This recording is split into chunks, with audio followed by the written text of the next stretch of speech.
Thank you to all of you for being here. I am also a repeat attender at the FinTech Festival here. I would like to thank MAS for continuing to grow this amazing program.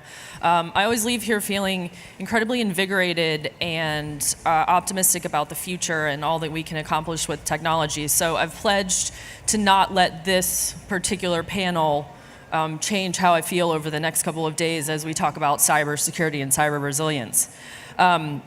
Thank you to the panelists for being here. I'm excited about the diverse group of individuals we have here from different types of firms. So at the IIF, we have about 500 members in over 70 countries. And when we talk to them, we talk to a lot of the risk managers. And over the last decade or so, the number one worry that they would have cited for many years would have been regulatory, what's Basel going to look like, what are capital requirements going to be.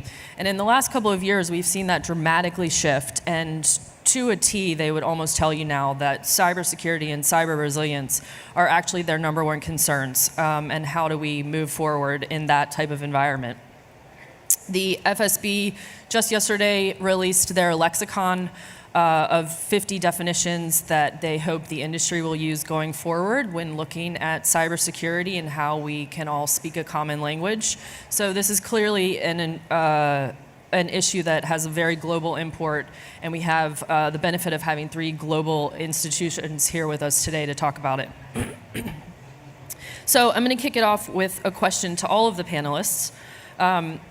How do you view the current threat environment? Do you feel like the system is getting more resilient, or are we kind of just keeping pace with the threats that are out there? And Jeff, I'm actually going to start with you.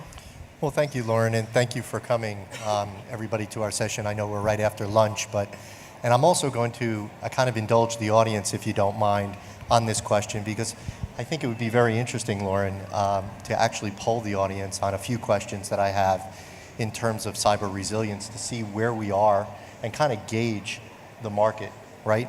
So I'd like everybody, if you don't mind, and everybody should raise their hand on this one, right? If I ask how many of you have a documented cybersecurity resiliency program which follows one of the major frameworks, right? So hopefully I see all hands should be raised, right? And if I don't see all hands raised, I think it worries us a little, right? And then the second question for the people that have your hands up, right? How many of you incorporated new technologies, whether that technology is AI or machine learning, or updated your critical partners or applications in your plan in the last year, right? And hopefully I see the majority of hands going up again, right? And how many of you have updated your employee training materials to coincide with the changes that you just made to your cyber resiliency program, right? In terms of the training the materials. And again, very, very important that we change our documentation, but sometimes we don't train our people or alert our people on the training. And then how many of you have actually taken your cyber resiliency program and stress tested? And again, I should see all hands raised. And if not, it worries me that you haven't done some stress testing in the last year or the last 6 months or the last 3 months. Right? So Lauren and Clark and John, I'm not seeing a lot of hands, right? And I was hoping I would see everybody raise their hand, right? Because I think there are great things out on the market. You talk about, and the conference has talked about are learning and augmented intelligence, or people call it artificial intelligence, but that's a whole another discussion. But there are really, really good programs out there in terms of frameworks and really, really good heuristics that we can learn from, whether it's machine learning or AI, and I'm sorry I repeated myself there, but it's things like that that I think do show a progression in terms of resilience. So I'll pass it back. I totally agree. I think that as you look at the adversaries and how we respond to them, what we see is they're adapting. Clearly, there's a reward for doing what they're doing. They're making money, or they're getting some value out of spending their time that way, and that hasn't stopped. And so what we see is the adversaries are adapting, whether it's WannaCry or NotPetya or the ATM cash outs in the financial industry that we deal with. We see the adversaries being a variety of adversaries, from individuals to organized crime families or organized crime organizations, or to nation states. So we're dealing with a very diverse set of adversaries. And then what we also see is that cyber, a takeaway that we've learned is that cyber itself has a life cycle. You see the 0 day, you see it kind of build up. People get more familiar with it. We start becoming more aware of it and getting better at protecting against it. Kind of reaches a peak of effectiveness. It gets automated, the tooling gets kicked in. And then as we get better at defending it, it drops off. And then these life cycles kind of repeat themselves over time as the technology changes. As we adopt new technology, which we'll talk about in a little bit, we see that. So the response environment is getting more complicated because of it. And so our view of the current threat environment is it's growing. The adversaries are clearly complex. And then how we respond is getting much more complicated. We're getting much mandatory notification windows. If you're in the financial industry, you now have to inform the regulators different periods of time around the world. Big global companies have one area, it's 72 hours, other area, it's 24. GDPR is putting notification windows in when it comes to loss of information. And the regulatory requirements are getting much more complicated. So I think this is a growing area from all the points you made, Jeff, around tooling and around how we respond. But we're also being responsive to the adversaries we're dealing against. So thanks for setting that up. And I did look to make sure the PayPal people in the audience did raise their hands, so thank you very much for that. You know, as Clark stated, there's no question that the threat landscape is expanding significantly at a very, very rapid pace. All of the cyber criminals, fraud, et cetera, do leverage in cycles the same technologies that we have at our disposal. So that makes it even more and more difficult for us to adapt. I mean, you can go on the internet and find toolkits generally available for sale about how to attack, I'm sure all of our companies, definitely PayPal, and being able to adapt our defenses to those as quickly as possible, fingerprint those, and then build in, as we look at what we do with machine learning and automation that we build ourselves, how do we quickly adapt to that as that goes through cycles, and then we defend that, and they come back with something else shortly thereafter. What I have noticed is that window of adaptation has closed significantly. It used to be weeks and months for a bad actor to attack to defenses we put up. Now it's hours and days. So they're getting more sophisticated, they're better funded, they have all the available technologies we have. So it's I hate to say we're in that arms race, but we are all in an arms race protecting our assets of our consumers and merchants. So, and again, agree with everything that Clark and John said, but I think it also makes us take a look at our infrastructure, and we need to simplify. We need to simplify our infrastructure. We see a lot of heterogeneous environments out there, and a lot of us, right, from the banks and the FinServ institutions that might be in this room, there's a lot of legacy debt out there, and I think that's what some of the attackers look for, is a lot of legacy debt, right? So simple, repeatable architecture, simple, repeatable patterns where you can move quickly and have more homogeny in what you do and in the way we work, I think allows us to also react quicker. So I think I'm seeing that too, and I know we have a question on cloud and in terms of what our constituents are looking at and how we defend ourselves better. But simple, repeatable, recoverable architecture, I think is very, very important that we need to look at these days. Talk in your own book a little bit. I'm sorry? Talk in your own book a little bit. Are you talking your own book a little bit? I'm just kidding. Yeah. Just to add a little more to the whole legacy concept, I think we all have legacy environments within our companies, there's no question. But when I look at the threat landscape, it's not only the advanced attacks. We talk about AI and machine learning and all of that, and those are definite increasing threats in the environment. I still believe that doing good basic hygiene to our environments, how we patch our environments, how we do software currency, how we do monitoring, actually blocks the vast, vast majority of the activity we see targeted from cyber criminals.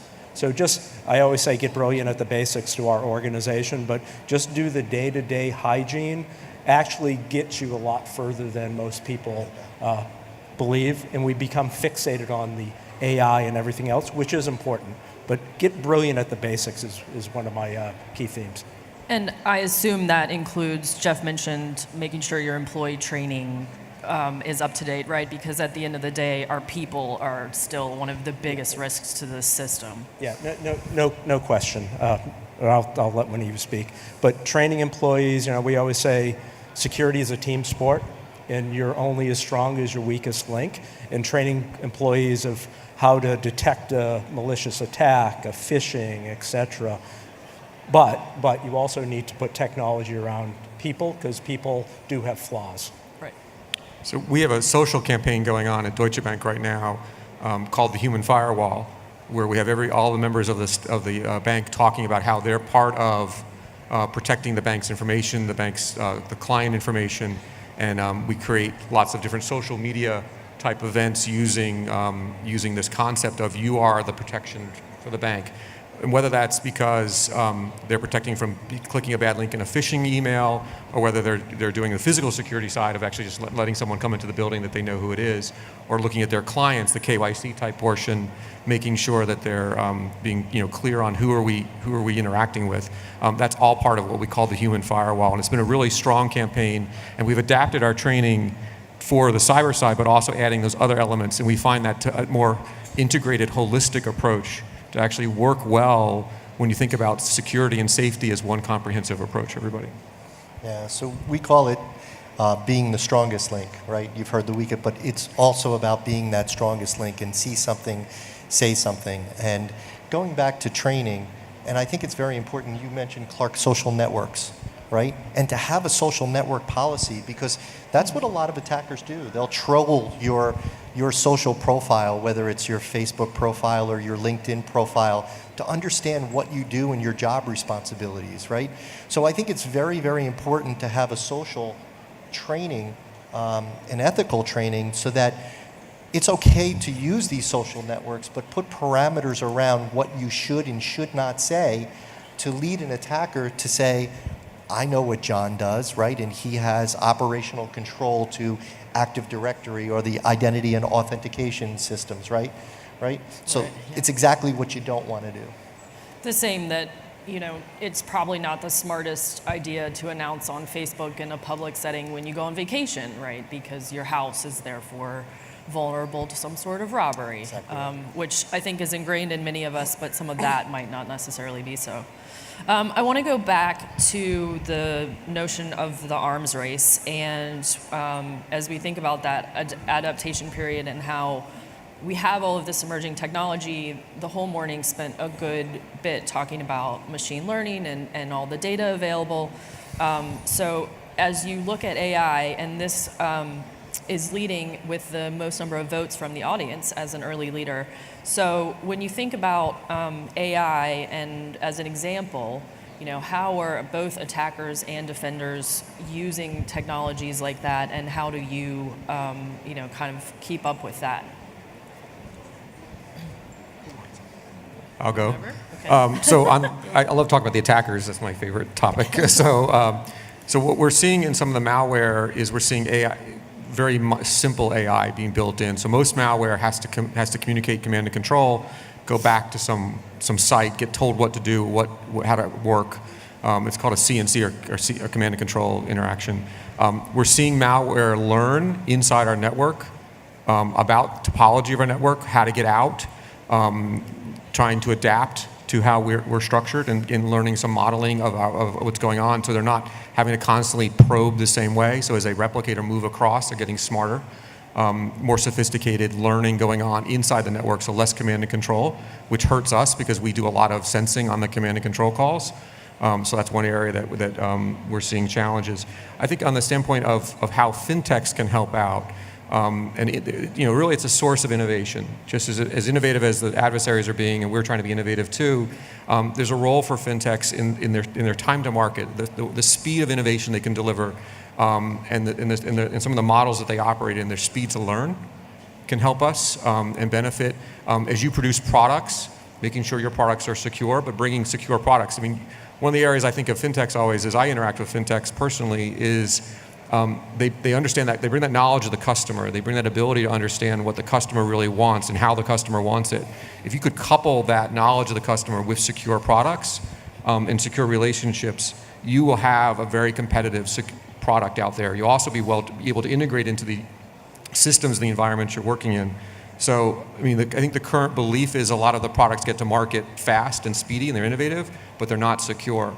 I think that in the future, as we move forward, and as the adversaries start looking at the fintech market themselves and the API interfaces and start seeing that as an opportunity to get their own reward, which is what I think is going on, I believe that the survivors of this competition will be those fintechs that are both user-friendly, innovative, and have security built in. So there's an opportunity for fintechs to bring security into their products and help that with their branding. Yeah, so again, being a cloud provider, it's baked into our DNA. Just to follow up on what Clark is saying, trust has always been our number one value since we became a company in 1999.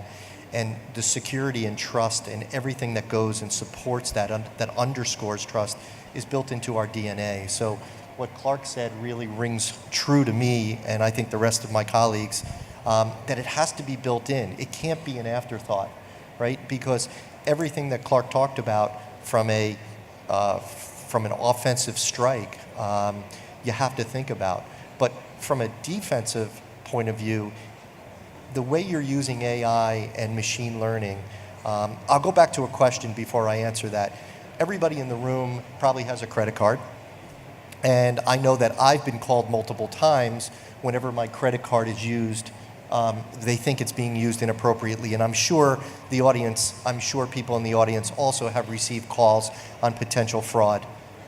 So it's interesting that and I used to work for a couple of very large banks. That technology was developed 20, 25 years ago, right? And we're seeing that slowly but surely, those algorithms as the foundational elements of our AI and hunting for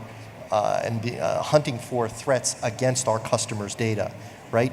And being able to set thresholds, being able to look at anomalous situations on how data is being used. And I think there's a tremendous amount of technology out there, both in the third party. We've developed our own under our Einstein label, right? So we have an Einstein product that customers can use for their own data, but we use that to actually look internally to ferret out any malicious incidents or events that are going on within our infrastructure. Yeah, but totally agree with what my colleagues have said so far. And much like Salesforce, PayPal's brand was built on the safe, secure way to pay online. So security has always been in our DNA from the beginning of the company. And it's always wonderful to work for a company that takes security as serious as we do, and I think we all do at this point. The only other thing I would add is when we look at advanced attacks on us, whether it be through machine learning, AI, et cetera, one of the key elements for us is information that we share with industry partners, whether it be ISAC, Google Threat Exchange, Anti-Phishing Working Group. So I would bet that we see very similar attacks across the industry, and how we share information in the right way, in a timely way, so we can each build up our own defenses, because I may see it next week, you may see it the week after. So having that open dialogue with others in the industry and at the right level with government officials around the world and the right sharing mechanisms, et cetera. But having those relationships, having that information sharing, I think is one of our key assets that we have in fintech and technology in general. So I would really encourage people to actively participate, because the more we know about what bad actors are doing to each of us, the better we can defend against it. And across jurisdictions. Yeah, without a doubt. And so if you don't, so just to continue, the ISACs are great, but also personal relationships, and having those personal relationships with a John or a Clark to be able to pick up the phone and say, we're seeing this, right, in that sphere of trust to be able to pick up the phone and call one of your colleagues in the industry and say, we're seeing this type of anomaly or we're seeing this type of attack. That means all the difference in the world to be able to have a trusted partner that you can pick up the phone and be able to call and be able to react that much more quickly. Yeah, apps is a wonderful point. Being part of these more formal sharing networks is very important, but it is the relationships. You know, if we see something and we're in Silicon Valley, having relationships with our tech colleagues, whether they be the Googles or the Facebooks or just name your list of tech companies that are in the Valley. And when your engineers have those relationships down at the grassroots, the wealth of knowledge that can be shared is very deep. I'm going to switch a little bit the order that I had planned to go in because I want to pick up on that important point on information sharing and expound some on the regulatory community and the regulatory challenges. There's a few questions here that are asking kind of how do you see that landscape? You're all global companies. You know, how are you working to centralize your risk management and your security? And are there, you know, helpful things about regulation in certain places and not helpful things? Jeff, would you like to go first? So the old saying, think globally but act locally, right? So when it comes to threat management and being able to disseminate that, certainly it's great to centralize. And we have a board, we're very lucky, and I'll just pick up where John left off, right? Very lucky to work for a corporation that security and trust are paramount to everything we do. So to have board level interest in this and to have C-level interest and laser focused on this, I think is so critical to be able to succeed or to, to keep pace with what's going on. But from a regulatory perspective, personally, if you take a look at GDPR, right? And I know this is not a GDPR session, and what's going on in the rest of the world, whether it's FINMA over in Switzerland or what's going on with HKMA all over the world, right? I think it's a good wake-up call, right? In terms of being able to take a look at what you're able to do and be able to raise the bar, right? Because what the regulations are focused on is the rights of the data subject, right? And you need to be able to respond very quickly to, as both a data controller, right, like a bank, or a data processor like Salesforce or even PayPal, right? So I think there's a lot of goodness around raising the bar and being able to put additional technologies or capabilities around the technologies that you support. So Clark, as maybe the most heavily regulated of the individuals on the panel, how are you working as you build your resiliency? We found out in the green room that in addition to cybersecurity, you're responsible for physical security, so that would involve anywhere your servers are located, which is feels like a constant conversation these days about where they need to be and where the data needs to sit on them. When you look at that regulatory landscape, how are you approaching it and what would be positive and negative? That's a big question. So I think we see resistance from a centralized model in two dimensions.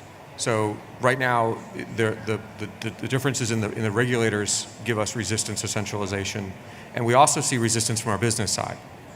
So it's not only on the regulation side. Our businesses want the flexibility to act locally. So I believe completely with Jeff. You have to think globally, and then figure out how you can interact locally, whether it's Switzerland or Luxembourg, which demand physical presence, or other areas where you can get efficiencies. The global economies of scale, that equation has been changing with regulation. You lose some of your advantages of centralization, your advantages of efficiencies, and when you look at and even with cloud, you have to work with that. There are ways technically to solve these problems, and cybersecurity has a big play in that. Whether it's your encryption keys and how you anonymize data, these are all traditional cybersecurity topics that can help your business side understand how to grow globally, be a global player, while still maintaining the efficiencies that regulation or even the businesses themselves say we don't want to do that because it costs us more money in the long run. So I would say cyber has a play not only from the security side and physical security too, but also from the efficiency side and how you actually operate globally in a most efficient manner while being compliant and meeting the security requirements of your business. When we think about data localization, and I just arrived here from India overnight, where they're also considering, similar data localization requirements. I forgot where I was going to say. So I think that what we're seeing is their ability to encrypt, and is allowing us some soft gray area in those areas. So there's some areas we have been able to have conversations more thoroughly about, well, if we encrypt, can we have the data be in multiple places with the encryption key sitting in locally? So we have been able to some conversations have been more flexible in their thinking there.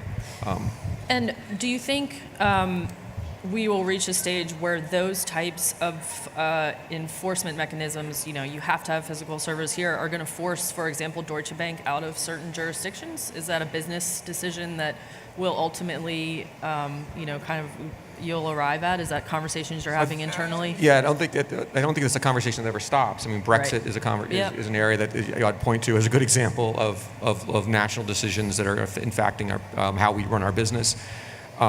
And I would say that certainly there's been certain areas, the USA Cloud Act, which and other countries, there's some countries that have similar types of laws where it allows access to the data with no disclosure.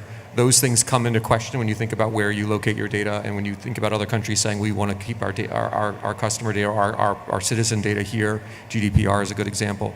I think we're in an evolving conversation with all of these. There hasn't yet been, as I'm not aware of, a GDPR case yet. I don't think anybody wants to be the first example. But we're all watching that carefully and working very hard to make sure that we're compliant and ensure we're compliant. I think it makes our jobs in security. I mean, we benefit in security from information sharing. We benefit from seeing everything in AI all together and being able to model. And when you start breaking your data up into pieces, you kind of get blind. And the adversaries don't care. They don't look at country boundaries and care. They're making their attack. If you've got a hole in one country, they'll go right around and find that hole, and they'll exfil out of that hole, even though you're secure in every other country besides that one. And just to add to that, data localization it's nothing new. It's evolving and expanding at an accelerated rate, I would say right now. But how we protect our data of our consumers, in our case of our merchants, really doesn't change. The same controls we put around it are still relevant. The difference is the more copies of your data have, the more places you have potential to have a side door opened or one of your data controls not be there. So go back to the get brilliant at basics. It's super important that as you look at pushing more and more data out in various jurisdictions, that you keep that discipline and structure and hygiene of the core controls that you built for protecting data when they're resident near you. When you push it out there, you need to make sure you're putting the same controls and diligence around that. So let me take a little different view and push back just gently, right? Because there's papers out there, and Director Menon talked about it in his opening remarks about data localization and how they don't have any data localization here in Singapore, right? Any requirements, and GDPR doesn't require it either, right? So there are plenty of countries within Southeast Asia that are looking at or have data localization. But this talk is about cyber resiliency, right? So let's bring it back to cyber resiliency and how that juxtapose that against data localization. Well, if we look at resiliency, one of the key themes is to be able to diversify from a geographic dispersity, right? From a ISP diversity, from an electrical lateral perspective coming into your data centers, right? To be able to guard against things like pandemics or resources that you need, right? Because when you look at data resiliency, it's your people, your process, your facilities, your technology. So I think sometimes it's a little bit of a reaction that you want that data within your country, right? And as long as, if you look at GDPR and other regulations, as long as you have the accreditations, the certifications, the attestations, right? Like binding corporate rules, like model clauses, right? Like the EU Privacy Shield. There's no problem pushing data cross-border, right? And I think in the fourth industrial revolution and the what's going on in the digital economy, to close off all that information, and there was a gentleman that just talked about it in the previous session, to close off all that information in a single country, I think actually adversely affects everything we're trying to do. So I have a little bit of a different view, and I'm hoping that data localization laws really are about privacy and the preservation of the data subject. And I'll bring it back to GDPR again because we all know it, we all love it, right? But from a data privacy perspective, I feel that if you can show a regulator or a country that you can preserve the rights of the data subject and you have all of the security measures in place that meet both the data controller and the data processor's requirements, that hopefully data localization will ease. Yeah, that's a good point. The obvious next question here is cloud. So, what does cyber resilience look like in an environment where we're ever increasingly moving to the cloud? Is it your view that that is inherently more secure? If so, why? And how do you convince people around you, whether that's your internal constituents, whether it's your clients, in the case of Salesforce, whether it's your regulators in the case of Deutsche Bank? And I know there is extensive discussion of this topic of cloud this afternoon, but given the diversity of views here, I think it's important for us to touch on. So, How about the cloud? I think we know what your answer is going to be to the They want the cloud first guy part. to go first. And again, I never tell people whether we're more secure or less secure than your infrastructure, but I do point out a few things, and I'll go back to my opening remarks on the first question, right? Heterogeneous environments versus homogeneous environments. And if we take a look at the acquisitions and the banks that have continued to acquire each other and grow, and the legacy debt, and the ability to support the talent in the industry to support some of the legacy systems that were written in C++ or COBOL or whatever language that you've written stuff in, I think it's much harder to defend your castle when a vulnerability arises, right? I remember before I worked for Salesforce, and I'm not going to mention the names of the companies, but being that they were so large, if you said, do you have one of, and I would stop you and say, yes, we have one of everything on every different version, on every different operating system, on different infrastructure. So when a vulnerability comes and you need to patch, and you need to continue to update all your documentation, it is a difficult task, right? It's a Herculean task sometimes. When you run on a homogeneous environment like a Salesforce or other clouds, it's easier for us. I'm not saying it's not difficult, and I don't want you to get that understanding, but it's easier for us because we can replicate that change much, much more efficiently and quicker, right? And I talked about simple infrastructures and recovery and continuous improvement in what we all do. So, like I said, Lauren, I never tell anybody that I'm more secure or they're less secure. I talk about the infrastructure and the processes that from a resilient perspective, that if you go down the list in terms of change management, configuration management, asset management, incident management, training, blah, blah, blah, if you go down the frameworks, I think it's just easier if you work in a homogeneous environment. So I'll answer the question two ways. For smaller companies that don't have the available investment that a Deutsche Bank or a Salesforce or a PayPal or a lot of other large companies have to invest in security, I could build the argument that going to a cloud solution might be more secure. Probably likely more secure, because a lot of companies don't have the investment ability that we do. We work for large companies. For companies like ourselves, I think the answer is maybe. So we run one of the largest private clouds in the world. but we are also going down a path of a hybrid cloud and looking at fit for purpose in certain applications, certain data types that we are experimenting more, putting those in public clouds. The one thing or a couple things I would caution against as you go on that journey, because we're on that journey, is number one, you're not outsourcing security.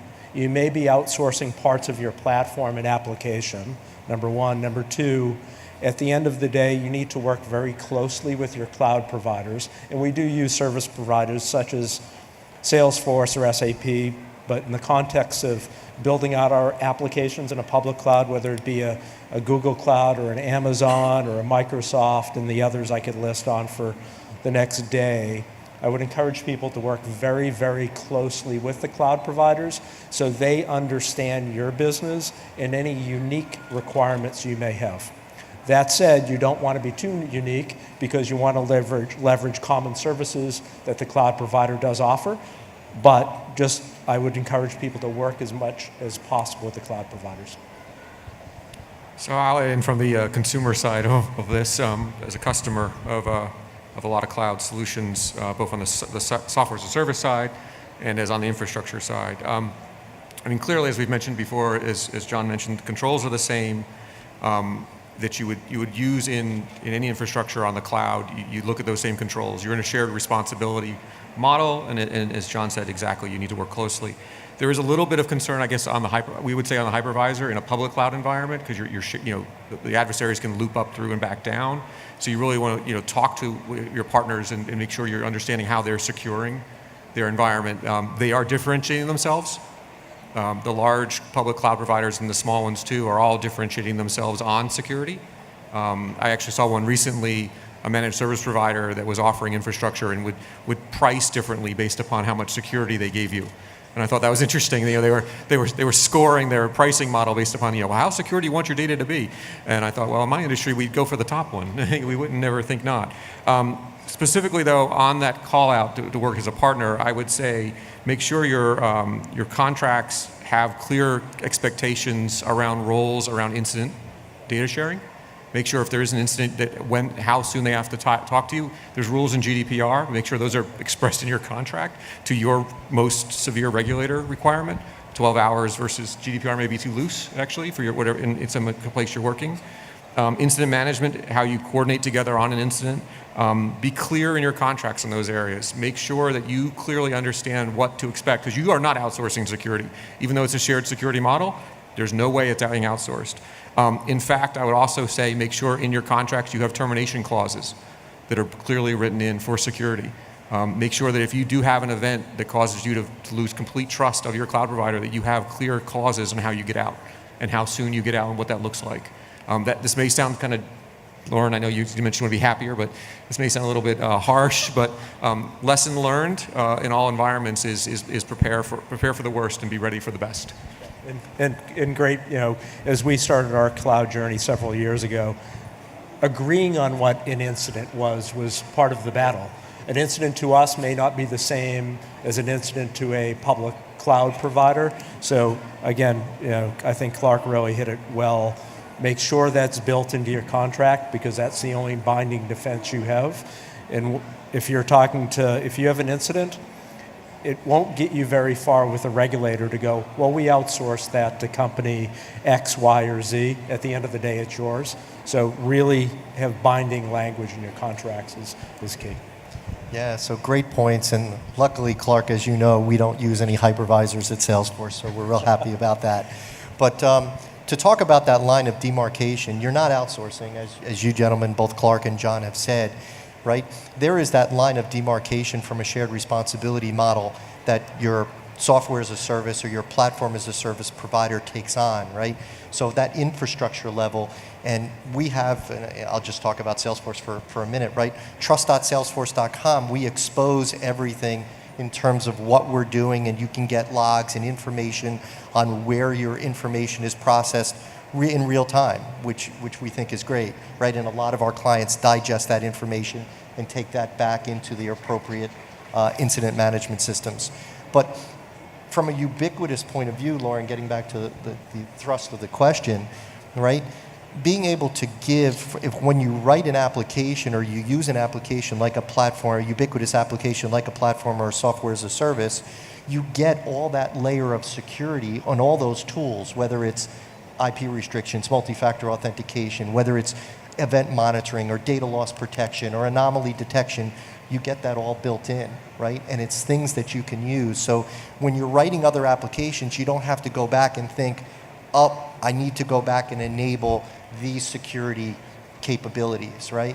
And I think that's what's attracting a lot of clients towards cloud service providers, is that they can give you all that and you're writing at the abstraction layer, and underneath they're giving you all those tools, so that you're not outsourcing security, you're actually getting the telemetry and the forensics through your cloud provider. Great. John, as a 100-person entity at the IAF that is moving all of our services to cloud providers, I'll go back and tell our CTO that we're probably more secure. So I think that was your, for small organizations. So one of the questions here, I think we probably have time for one more question, is what are some of the key challenges of today's cybersec division, and how are your organizations coping with these challenges? So in the interest of time, I'm going to narrow that down to one thing that I thought was really interesting that we were talking about earlier, and that's the challenge of human talent. So Clark, I want to start with you because I thought you had some really interesting ways about looking at that. So the human talent problem, we are not going to hire our way out of the requirements. So as we bring more data into our systems and start looking at more and more indicators, or I call them sensors, and observe more behavior patterns, we can't hire our way. We see a couple different things going on. We bring in junior talent, we train them up, and then we find that we can burn them out. I would say the hardest problem about this cyber job or security job is sleep. So we have to use artificial intelligence. We're going to have to get smarter at machine learning and learning how to look for those behaviors and modeling what's normal behavior and indicating, and then doing orchestration to automate our responses. So I think that there's some technology to solve some of your human factor problem. The other area is this field is extremely competitive right now. And so you have to really look at your talent from a standpoint of how are you retaining the best and giving them successful careers and giving them opportunities to really have a great experience in doing cyber, interesting problems, solving hard problems. I'm an engineer, so for me, if I'm not solving problems, I quickly get frustrated and move on. So you have to kind of... You're in the right field. Yeah, exactly. And so I would say that from the talent standpoint, the most important thing you can do is find the right talent and then do everything you can to keep them. Along the lines of what Clark said, retaining talent is one of the keys in this industry where it's just so competitive. I would also say, being a US-based company, although global, go where the talent is. We've invested significantly actually here in Singapore in developing talent early in the life cycle, bringing in PhD students, master's students into our environment and letting them work on interesting problems, because there is nothing more interesting right now than cybersecurity. So we will go wherever we need to go to find the right talent. And again, then developing them, retaining them is the key, because it is just so, I can't recall what the employment rate is for cyber talent, but it's like minus 25% or something.